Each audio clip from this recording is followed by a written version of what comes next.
Hello and welcome to The Ticket, the podcast where we explore the cutting edge of customer service and support. I'm Declan Ivory, VP of Customer Support here at Intercom. In today's episode, we're thrilled to dive into the principles that have made Nordstrom a gold standard in customer service. Nordstrom's mission is to make customers feel good and look their best. They foster a culture of empowerment that encourages all employees to go above and beyond and to be problem solvers, and most importantly, to feel empowered to do the right thing for their customers.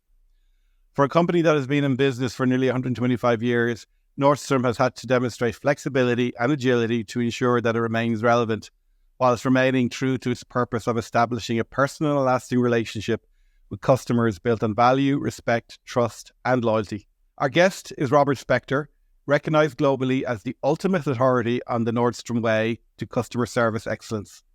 His book, The Century-Old Startup, The Nordstrom Way of Embracing Change, Challenges, and a Culture of Customer Service, offers a fascinating look at how Nordstrom has consistently set the bar for customer service over its 120-plus year history. Today, we'll explore how Nordstrom's commitment to flexibility, communication, and transformation can be applied to businesses in any industry, especially in an era where AI and digital transformation are reshaping customer expectations.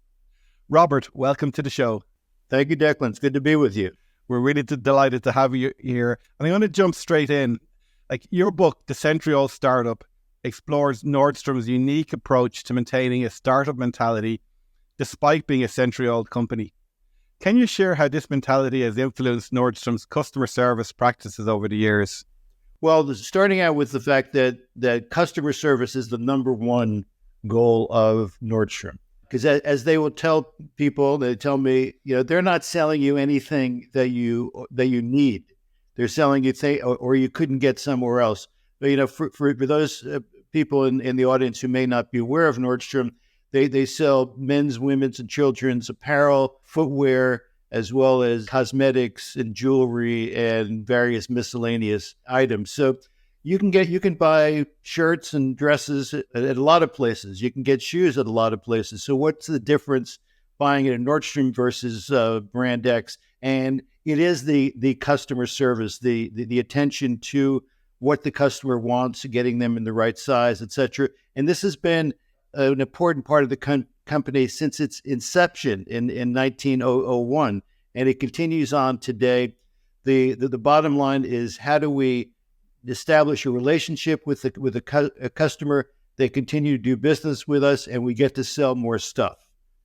It isn't any more complicated than that. Very good. Well, just move the merchandise. And they have obviously traversed quite a few changes over the period of their history. Maintaining that startup culture is really, really important. Any kind of pointers as to how they've maintained that startup culture? What's the kind of the key ingredient? Well, the key ingredient is never be complacent. Never think, okay, we've arrived at this point, we can just slide from here on or just coast. And it's asking yourself every day, how can we do better? What are we doing that the customer wants? What are we doing that the competition might already be doing? And how can we equal that? Now, take the internet. Now, Nordstrom is based in Seattle, Washington, as is a company you might have heard of called Amazon.com. And so Amazon started in 1995. Nordstrom.com started in 1998. And gave a talk a few years ago to the Nordstrom.com people. Half of them had worked at Amazon. So it was seeing the internet as an inevitability, that it's going to be part of your company. Or in those early days, and I also wrote the first book about Amazon. So in the early days, in the 90s, retailers established a separate internet business. So the bookstore chain Barnes & Noble, so you had the Barnes & Noble brick and mortar stores. You also had BN.com. But if you bought a book at BN.com and you wanted to return it to a physical store, you couldn't. There were separate businesses, but Nordstrom understood that it has to be all a part of the entire business. It's not a separate deal. It is an element of what we're doing to create a great customer experience. And Nordstrom started out as strictly a shoe store. They were a shoe store for the first 70 years of its existence. And then they got into apparel and expanded things. And they have physical stores, they have a discount branch, and they have a series of stores that are just strictly for service. So it's always asking, what's next? What are we doing? And never, ever be complacent. Because a company that kicks back and is satisfied with where they are, they will inevitably be a casualty in the retail world. Very good, yeah. And I think either in your book or in your podcast, there's mention of the graveyard of the retail brands that have become complacent and haven't been able to reinvent themselves and be relevant as things have changed and customer expectations have changed. Flexibility is a key theme in your book, Robert. How has Nordstrom's flexibility helped it navigate challenges such as the economic downturns, the rise of e-commerce, and even the recent COVID-19 pandemic? How might this flexibility be relevant for companies today as they look to integrate AI into their customer service strategies? Well, this book was actually inspired by how Nordstrom performed during COVID, because I had written several other books on Nordstrom. And during COVID, the two brothers who run the company now, Pete and Eric Nordstrom, every Friday they had a Zoom call to all employees. Now, the stores were closed, the offices were closed. How do you communicate with your people? If the leadership does not communicate, there's at least lots of opportunity for rumors, for misinformation. Nature abhors a vacuum. Something is going to fill that vacuum. So they had this call every week, giving people a status of what's happening as they got closer to the stores reopening, how we're going to achieve social distancing, what are all the things that we're going to do to make the employees feel safe and the customers feel safe. They always ended those calls with, we've been in business since 1901. We've survived world wars, recession, the Great Depression, the changing face of fashion, retail, and we're still here. So I wanted to write a book that illustrates how Nordstrom has adapted over the years. And that's where the century-old startup idea came. When you tell people a century-old startup, that sounds, kind of a mixed metaphor here. How could you be 100 years old and still be a startup? It's thinking like a startup, and being, my book is built around the acronym of FACTS. So it's flexibility, agility, communication, transformation, social responsibility. How do you achieve all those things? So in terms of flexibility, so when COVID hit and the stores were closed, they were supposed to be closed for 3 weeks. They ended up being closed for 6 weeks. When you fill out when a retailer figure out, its budget and its projection, you don't anticipate business being closed down for a month and a half.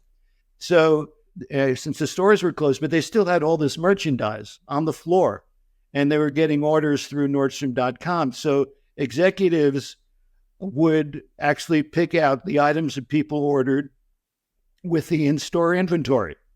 I mean, that's being flexible. That's showing whatever comes our way, we are going to change enough that we can continue to come as close to doing our business as we have in the past.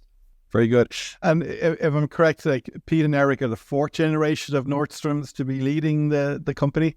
Yes, they are. They had an older brother, Blake, and they were kind of the triumvirate. Unfortunately, Blake passed away a few years ago at only age 58. Blake was the quintessential Nordstrom and the quintessential Nordstrom employee.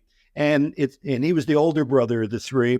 So talking about flexibility, it took him a while to get over the fact that not only on a professional level, their brother leave, but on a personal level. I mean, they lost their brother, who was the ostensible leader of the company. So they've had to kind of take over his duties where they could keep the business going. So on your LinkedIn profile, Robert, you say that transformation is essential to survival.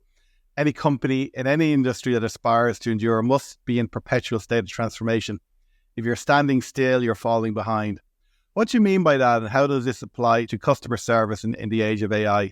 Well, there are so many challenges to companies and how they traditionally presented themselves. So another Seattle company that people are aware of is Starbucks. So now Starbucks it was going through kind of a difficult time right now. They've had a few CEOs over the past couple of years. Now, the initial concept of Starbucks was what they call the third place. The first place is home. The second place is work. The third place is your favorite pub, your favorite coffee shop. And the idea was to stay there. And I know and I've had many business meetings at Starbucks or just bring work there. Now, COVID certainly impacted the in-store experience, but also time. So Starbucks is retrofitting a lot of their stores for drive-through. Now, that's the complete opposite of staying there, enjoying the randomness of a coffee shop and meeting people. One little known fact that Lloyd's of London started out in a coffee shop. A bunch of guys talking about their issues, and eventually Lloyd's of London was created. Robert, it's interesting you talk about Lloyd's of London being started in a coffee shop. Intercom actually effectively was started in a coffee shop. Our founders, got inspiration for the company from a coffee outlet here that they used to frequent, and they were, very impressed by some of the customer service philosophy, etc. So it's interesting you should mention that. It actually resonates well in terms of the Intercom history and Intercom story. You emphasize the importance of culture in Nordstrom's success. Like, how has Nordstrom maintained its core values across generations while continuing to innovate and adapt to new market conditions? Well, now Nordstrom has been a publicly traded company since 1970, but it's still run by people named Nordstrom. And that's the single biggest competitive advantage that they have. 4 generations of Nordstrom, and they passed down the work ethic, the customer service ethic, the humility. Humility is not a word that you often hear from companies, but the fellows who run the company now, as was their father and his cousins, they all started out at the lowest job. They at young teenagers, they'd be coming to the store to sweep the floors or break down the shoe boxes, and then if they liked being in the business, they would sell shoes, and then they'd eventually be buyers and working their way up the ladder. So they know what every job entails. And so if somebody has an issue about their particular job, they can tell from their own experience. And it's finding ways literally every day to reinforce the fact that we are in the customer service business. And so it's telling stories. So cultures, whether you're talking about native tribes in a remote village or cosmopolitan people, you want to hear stories that reinforce the concept that we are in the customer service business. Now, the most famous Nordstrom customer service story, I think, is the tire story. The way the story goes is that a customer came into a Nordstrom store with a set of automobile tires, asked for his money back, and Nordstrom gave him his money back. Now, what's wrong with the story? Nordstrom doesn't sell tires. However, the story is true because Nordstrom bought some stores in Alaska, and it was from a company called Northern Commercial. So Nordstrom bought the buildings, eliminated lots of departments, including the tire department, converted them to Nordstrom. And one day, this gentleman came in from the Alaskan outback with his tires. He hadn't been in town for a while, and this Nordstrom salesperson called up a local automobile tire store. He said, "How much are these tires worth?" They told him, and they gave him his money back. They took that tire and put it back in the stock room on a wall to remind people that this is what we were doing. Now, Pete Nordstrom has a podcast called the Nordy Pod. I was on it a couple of weeks ago, but they did have a segment that I also was on called "The Tire Story is True." They lined up that salesperson from 1970. And he told the story from his version. Now, fast forward to the 2020s, a customer in Southern California gets one tire. She had ordered a baby blanket at Nordstrom. Somehow, she got a one single tire that was delivered to her house. She called up Nordstrom, told her the story, said, "Please bring it in." And she came in with the tire, and this young saleswoman received it. She said, "Oh my God, it's another tire story, 50 plus years later." And so she handled it. But everybody knows the tire story at Nordstrom. I really love that concept of maintaining the culture through storytelling, and really reinforcing what it means to be, very customer focused through a story that has clearly endured through the decades at Nordstrom and is still relevant for every employee. So that's great to hear. And Nordstrom has always been known for its exceptional customer service, but your book suggests that this service extends to employees as well. How does Nordstrom's internal culture of flexibility and respect translate into the customer experience? Well, I think that today's younger generation who are entering the workforce, who've been there for a while, are looking for a company that stands for something.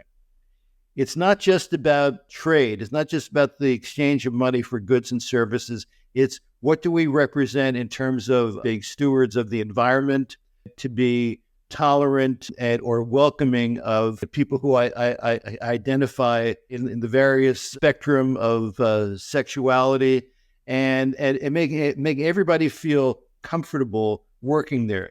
And also, Nordstrom is in the consumer business, so there's lots of stuff. There's shoe boxes, and there's the tissue, and there's the people use a lot of stuff in order to get these packages. What do you do with all that stuff that you have in terms of recycling, repurposing? So it's just not business as usual. It's, can I be a part and work for a company whose values, a company that shares my values? Very good. It's great to see that level of commitment to a company because it supports the values that you have and resonates with you as an employee. That's very powerful. The book talks about Nordstrom's ability to transform and adapt, particularly in the face of adversity. Can you give an example of a significant transformation in Nordstrom's history that has had a lasting impact on its customer service approach? Well, I would say the use of technology is back in the old days. Now, I should mention to people that all the Nordstrom salespeople on the floor are on commission. They are employees. They're hourly. They get an hourly salary, but where they can make their money, and they can make some serious money, is on commission. So they're encouraged to develop relationships with their customers and using the technology. In the old days, when you had what you call your customer book, and it was analog, and you write down the name and the credit card number and maybe the birthdays of their spouses, the names of their children, etc. So you really get to know them. Now you do all that digitally. I had mentioned the Nordstrom.com, but on the Nordstrom app there are all sorts of ways to access the company or a particular salesperson. So it's using the technology. And Nordstrom is not, they're very advanced among retailers in terms of technology, but it's not technology for technology's sake. It is, how does this technology enhance the customer experience? If it's not enhancing the customer experience, it's useless to them. It is, oh, look at this cool app we have. Well, if it's not doing the job, who cares? So it's embracing technology, but not losing the fact that they still have brick and mortar stores. But they're using the brick and mortar stores and the technology, the digital to technology going hand in hand. So back during COVID, right prior to it, Nordstrom had an advertising tagline, go closer to you, closer to you. Now, during COVID, when the whole idea was to keep distancing, remember, you say, well, that's kind of counterintuitive, isn't it? But they decided to stick with it because that's still how they felt. So Nordstrom has 3 different store concepts. They have what they call their full line stores. So these are full price, larger, heavy dose of relationship customer service.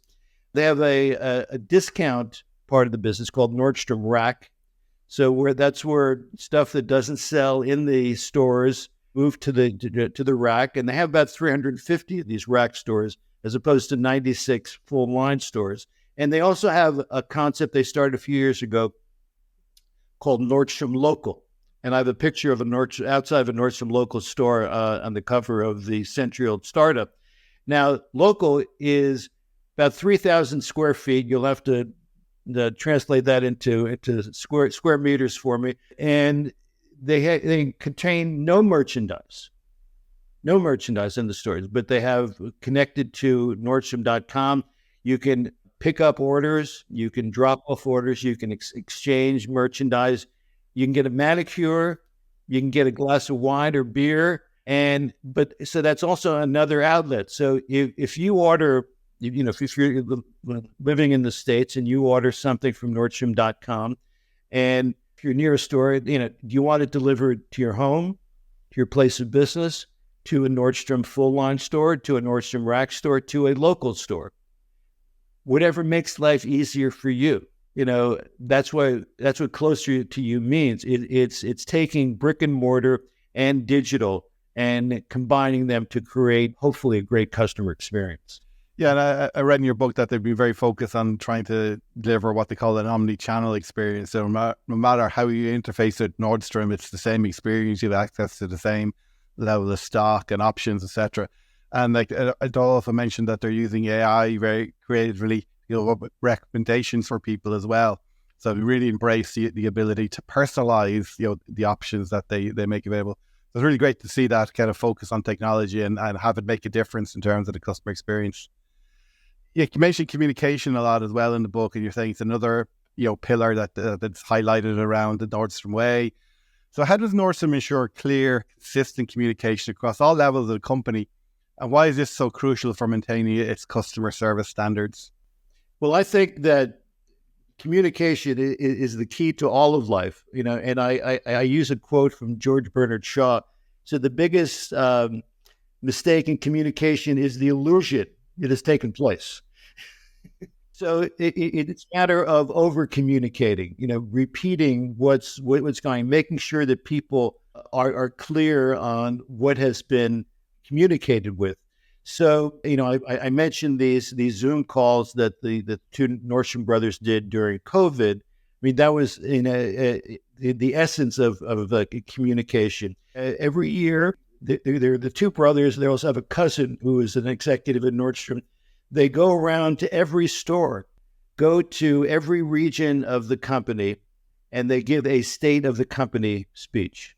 So there's no big question mark, where are we going in the future? What are our issues, et cetera. So, that's one form of communication. They have quarterly recognition meetings. Again, it's letting people know what's going on with the company and making sure that everybody is on the proverbial same page. Yeah, I love that kind of openness and transparency and really ensuring that everyone is fully aware of what's going on. It's not pervasive across industry, so it's great to see that approach at Nordstrom. Your book introduced the concept of social responsibility as part of Nordstrom's service culture. How does Nordstrom integrate social responsibility into its business model, and what impact does this have on customer loyalty? Well, they always, every year, they set goals for their environmental stewardship. So in terms of how much we've recycled, how we've lessened our carbon footprint. So they have goals every year. And if they don't achieve those goals, they'll admit it. Say, we aim for this, but we didn't get there. So there's, being the stewards of the environment is one thing.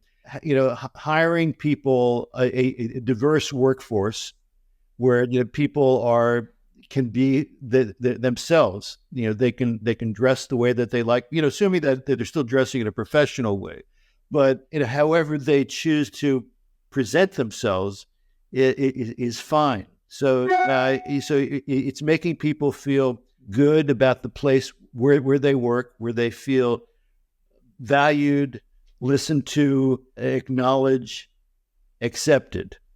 And so when I was figuring out the acronym for the century-old startup, when I was able to create this acronym FACTS, and I said, well, social responsibility must be a part of this equation. And it's not just the exchange of money for goods and services. It's who are you as a corporate citizen, as a member of the community, whatever community you're in. Very good. displaying that responsibility is really important, and I think it resonates well with so many customers. So it's great to see that. Finally, with Nordstrom's history of balancing tradition with innovation, what advice would you give to companies looking to emulate Nordstrom's approach to customer service in today's fast-changing environment, particularly as they consider adopting AI and other advanced technologies? Well, all the technology is wonderful if it enhances the customer experience. So, I mean, what I have to say is so simple. I'm almost embarrassed that to tell people that what this guy's telling me to be aware of the customer. But I mean that you have to the customer and the customer experience must always be in the forefront of your thinking. The Nordstroms will say, this year our number one goal is to improve our customer service. That's our number one goal every year. I mean, it is a constant. There is no such thing as the customer service department. When I give my keynotes, I say to the audience, everyone here is in the customer service department. So I actually ask them, if you can indulge me for a second, please turn to the person next to you, shake his or her hand, say, welcome to the customer service department. In other words, it gets a rise out of them. And I say, okay, now, don't you feel you're a better person that you're in the customer service department? Because, in fact, you are. Whether you interface with the customer or not, you are in the customer service department. I really like that concept of understanding that businesses are only there for their customers, and not every business has that perspective. And I think to the point around remaining relevant and be able to transform and adapt, having that kind of cornerstone, like, are you actually advancing the customer experience in everything that you do is really fundamental. Robert, I just want to say thank you so much for joining me today. That's been really a fascinating insight into Nordstrom. It's certainly a pillar for customer service and endurance in delivering customer service. Like the fact that there's 4 generations of Nordstroms have now been running the company. They've transformed and adapted in so many different ways, and yet they're still, aspiring to even improve the customer service more than they have delivered over time, and always been conscious of every change and how it might impact that customer experience is really kind of fascinating to hear. I have to admit, not being based in the US, I wasn't fully familiar with the Nordstrom story and background. So it's been absolutely fascinating over the last few days preparing for this kind of discussion and really understanding the Nordstrom story. So thank you for sharing it in your books. Thank you for sharing it with us today. It's been a fascinating conversation. Thank you, Declan. I appreciate the time. And if anybody wants to buy the Centrio startup, it's available on Amazon. And I'll come over to Ireland and I'll personally autograph it. I look forward to that. And for our listeners, don't forget to subscribe to our newsletter at intercom.com/blog/newsletter to stay updated with the latest trends in customer service and support. And make sure to check out our sister podcast, Intercom on Product, for insights into product design and development.